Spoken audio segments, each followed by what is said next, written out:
नमस्कार. आज आपण एका खूप सुंदर आणि तितक्याच प्रभावी कवितेवर बोलणार आहोत. कल्पना दुधाळ यांची रोज मातीत. आपल्याकडे याचा मुख्य स्रोत आहे इयत्ता 12वीचं युवक भारती हे पुस्तक. पण आपण याकडे परीक्षेचा अभ्यास म्हणून नाही बघणार, तर शब्दांच्या आत दडलेल्या एका संपूर्ण जगाचा शोध घेणार आहोत. अगदी. आणि हे जग आहे एका शेतकरी स्त्रीचं. कल्पना दुधाळ स्वतः शेतकरी कुटुंबातून येतात. त्यामुळे त्यांच्या प्रत्येक शब्दाला मला वाटतं अनुभवाची एक वेगळीच धार आहे. हो, हे खरंय. ही निवळ कल्पना नाहीये, तर ते जगलेलं वास्तव आहे. त्यांचे सीझर कर म्हणते माती आणि धग असतेच आसपास हे कवितासंग्रह खूप प्रसिद्ध आहेत. हो, आणि त्यांच्या पहिल्याच संग्रहाला तब्बल 28 पुरस्कार मिळालेत. यात महाराष्ट्र साहित्य परिषदेचा कवी कुसुमाग्रज पुरस्कार पण आहे. बरोबर. यावरूनच त्यांच्या लेखनाची ताकद लक्षात येते. तर आज आपण या कवितेच्या 3 कडव्यांमधून एका स्त्रीच्या 3 वेगवेगळ्या भावनिक अवस्थांचा प्रवास पाहणार आहोत. निर्मितीच्या आनंदापासून ते त्यागातून अमर होण्यापर्यंतचा. चला तर मग सुरू करूया. कवितेचं पहिलं कडवं मी वाचते, जे या प्रवासाचा आरंभ आहे. सरी वाफ्यात कांद लावते बाई लावते, नाही कांदे ग जीव लावते बाई लावते, काळ्या आईला हिरवं गोंदते बाई गोंदते, रोज मातीत मी नांदते बाई नांदते. ऐकताना किती साधं वाटतं नाही? हो, पण नाही कांदे ग जीव लावते ही एकच ओळ ही सगळा संदर्भच बदलते. अगदी. सगळा अर्थच बदलून टाकते. इथेच तर कवयित्रीने एका रोजच्या साध्या क्रियेला एका वैश्विक पातळीवर नेऊन ठेवलं आहे. जीव लावणं म्हणजे काय नक्की? म्हणजे बघा, आपण म्हणतो ना, एखाद्या गोष्टीत जीव ओतणं. ती स्त्री त्या मातीत फक्त कांद्याचं रोप नाही लावत आहे, तर ती स्वतःच्या अस्तित्वाचा एक अंश, आपली ऊर्जा, आपलं चैतन्य त्या मातीत रोवत आहे. हो. ही एक प्रकारे नवनिर्मितीची प्रक्रिया आहे. हो. आणि त्यात एक विलक्षण आनंद आहे. आणि पुढची ओळ तर अजूनच सुंदर. काळ्या आईला हिरवं गोंदते. मातीला आई म्हणणं तर ठीक आहे, पण तिला गोंदण घालणं, वा, बरोबर. गोंदण या शब्दाला एक खूप मोठं भावनिक आणि सांस्कृतिक वजन आहे की नाही? हो, नक्कीच. गोंदण हे कायमस्वरूपी असतं. ते तुमच्या शरीराचा, तुमच्या अस्तित्वाचा एक भाग बनून जातं. ते सौंदर्याचं प्रतीक आहे, नात्याचं प्रतीक आहे. इथे ती शेतकरी स्त्री त्या काळ्या मातीवर, म्हणजे आपल्या आईच्या शरीरावर हिरव्या पिकांचं एक नक्षीकामच कोरत आहे. म्हणजे हे नातं मालक आणि जमिनीचं नाही. अजिबात नाही. हे एका मुलीचं आणि तिच्या आईचं नातं आहे. एका कलाकाराचं आणि त्याच्या कॅनव्हासचं आहे. आणि म्हणूनच मग ती शेवटी म्हणते, रोज मातीत मी गांदते. ती राहते किंवा काम करते असं नाही म्हणत, ती गांदते म्हणते. नेमका तोच मुद्दा. गांधणे या शब्दात एक संसार आहे, एक घर आहे, सुखदुःख वाटून घेणं आहे. हक्क आहे. हो, एक हक्क आहे. तिने त्या मातीलाच आपलं सासर मानलंय. ती तिथे केवळ एक मजूर म्हणून राबत नाहीये, तर त्या मातीच्या संसारात ती सुखाने, आनंदाने नांदती आहे. म्हणजे या पहिल्या कडव्यात एक सकारात्मक, जीवनदायी ऊर्जा आहे. निर्मितीचा, सृजनाचा एक उत्सव दिसतो. अगदी. पण आयुष्याचा प्रवास फक्त आनंदाचा नसतो की नाही? नाही, त्यात जबाबदारी येते, त्याग येतो. आणि वेदनाही येते. आणि तेच आपल्याला दुसऱ्या कडव्यात दिसतं. हा निर्मितीचा आनंद एका वेगळ्याच जबाबदारीत आणि संघर्षात बदलतो. ऐकूया ते दुसरं कडवं. ऊस लावते बेण दाबते, बाई दाबते, नाही बेण ग मन दाबते बाई दाबते, कांड्या कांड्याने संसार सांधते, बाई सांधते, रोज मातीत मी गनांदते, बाई नांदते, नाही बेण ग मन दाबते. ही ओळ वाचल्यावर मी खरंच क्षणभर थांबले. ऊसाचं बी जमिनीत दाबणं आणि स्वतःचं मन दाबणं, ही जोडणी खूप खूप भेदक आहे. हो. काय दाबलं जातं इथे नक्की? इथे तिच्या इच्छा, तिच्या आकांक्षा, तिची स्वप्न, दुःख, वेदना सगळं काही दाबलं जाते. जसं ऊसाचं बेण अंकुरण्यासाठी, वाढण्यासाठी जमिनीत दाबावं लागतं, तसंच ती स्वतःच्या भावनांना मनातल्या मनात दाबून टाकते. कशासाठी? तर तिचा संसार फुलावा, वाढावा. हा एक वैयक्तिक त्याग आहे, कुटुंबासाठी केलेलं समर्पण. बरोबर. पहिल्या कडव्यात ती जीव लावत होती, जे एक प्रकारे देणं होतं. इथे ती मन दाबत आहे, जे सोसणं आहे. आणि मग ती म्हणते, कांड्या कांड्यांनी संसार सांधते.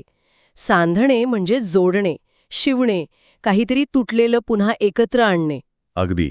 ऊसाची लागवड करताना कसं एक एक कांडी जमिनीत लावतात आणि मग त्यातून अख्खं शेत उभं राहतं? हो, तसंच ती स्त्री आपल्या संसारातल्या लहान सहान अडचणी, रोजच्या समस्या, पैशांची जुळवाजुळवा असेल, नात्यांमधले ताणतणाव असतील, या सगळ्या कांड्या ती रोजच्या रोज जोडतीये, सांधतीये.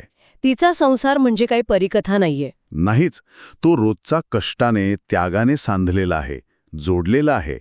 तिच्या श्रमाचा प्रत्येक थेंब त्या संसाराला एकत्र ठेवणारा डिंक आहे. म्हणजे आता रोज मातीत मी ग नांदते या ओळीचा अर्थही बदलला. पहिल्या कडव्यात ते नांदणं आनंदाचं होतं, आता ते कर्तव्याचं झालंय, जबाबदारीचं झालंय आणि थोडं वेदनेचंही झालंय. ते नांदणं आता एक तपश्चर्या आहे, एक यज्ञ आहे, ज्यात ती स्वतःच्या भावनांची आहुती देत आहे. आपण निर्मितीच्या आनंदापासून त्यागाच्या वेदनेपर्यंत आलो. पण हा प्रवास इथे थांबत नाही. तिसरं कडवं तर या सगळ्याला एका वेगळ्याच उंचीवर नेतं. हो, जिथे जीवन आणि मृत्यू यांच्या संकल्पनाच पुसट होतात. ते कडवं ऐकताना खरंच अंगावर काटा येतो. कारण ते तिच्या अस्तित्वाच्या मुळालाच हात घालतं. मी वाचते ते शेवटचं पण सर्वात शक्तिशाली कडवं. उन्हातान्हात रोज मरते, बाई मरते, हिरवी होऊन मागं उरते, बाई उरते, खोल विहिरीचं पाणी शेंदते, बाई शेंदते, रोज मातीत मी ग नांदते, बाई नांदते. उन्हातान्हात रोज मरते. किती थेट शब्द आहेत. कोणतीही कलाकुसर नाही, जे आहे ते वास्तव. पण मग पुढचीच ओळ, हिरवी होऊन मागं उरते. हे कसं शक्य आहे? म्हणजे एकीकडे मृत्यू आणि दुसरीकडे नव्याने उरणं. हाच तर या कवितेचा आत्मा आहे. हा विरोधाभासच सगळं काही सांगून जातो. कसा? तिचं रोज मरणं म्हणजे काय, तर उन्हातान्हा जीव घेणे, कष्ट करणं, शरीराला प्रचंड त्रास देणं. प्रत्येक दिवस तिच्यासाठी एक छोटं मरणच आहे. तिची ऊर्जा, तिचं तारुण्य, तिची शक्ती सगळं त्या मातीत शोषून घेतलं जातंय. पण हे मरणं व्यर्थ जात नाही. अजिबात नाही. तिच्या त्या त्यागातून, तिच्या त्या मरणातूनच त्या शेतात हिरवळ फुलते. ती पिकं तरारून येतात. जणू काही ती स्वतःच त्या पिकांच्या रूपात पुन्हा जन्म घेते. वाव. तिचं शारीरिक अस्तित्व जरी रोज झिजत असलं, तरी तिचं सृजनशील अस्तित्व त्या हिरवाईच्या रूपात मागे उरतं. ती संपत नाही, तिचं रूपांतर होतं. हा मृत्यू नाही, हा पुनर्जन्म आहे. बरोबर. ती स्वतःच्या श्रमातून अमृत्व मिळवते. आणि मग खोल विहिरीचं पाणी शेंदते ही ओळ येते. विहीर आणि पाणी शेंदणं हे तर ग्रामीण स्त्रीच्या कष्टाचं एक चिरंतन प्रतीक आहे. हो, आणि इथे ती विहीर खोल आहे, म्हणजे पाणी काढायला प्रचंड कष्ट आहेत. हे तिच्या आयुष्यातल्या संघर्षाचं प्रतीक आहे. जसं ती खोल विहिरीतून पाणी काढून जमिनीची आणि कुटुंबाची तहान भागवते, तसंच ती स्वतःच्या अस्तित्वाच्या खोल गर्तेतून ऊर्जा आणि शक्ती काढून इतरांना जीवन देत आहे. तिचं संपूर्ण आयुष्यच एक प्रकारे इतरांना जीवन देणारं आहे. तिचं रोजचं मरणं हेच इतरांच्या जगण्याचं कारण बनतं. आणि या सगळ्या त्यागानंतर, रोजच्या मरणानंतर आणि पुनर्जन्मानंतरही ती पुन्हा तेच म्हणतीये, रोज मातीत मी ग नांदते. हो. आणि आता या ओळीला कितीतरी अर्थांचे पदर चिकटले आहेत. ते नांदणं आता चिरंतन झालं आहे. ते निसर्गाच्या जीवन-मृत्यूच्या चक्राशी एकरूप झालं आहे. ती त्या मातीचा अविभाज्य भाग बनली आहे. अगदी.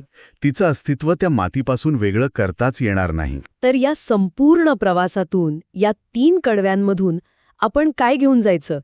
ही कविता केवळ एका शेतकरी स्त्रीच्या कष्टाची गोष्ट आहे का, की त्याहूनही अधिक काहीतरी? मला वाटतं ही गोष्ट एका स्त्रीची आहे, पण ती विश्वातल्या प्रत्येक सृजनशील जीवाची आहे.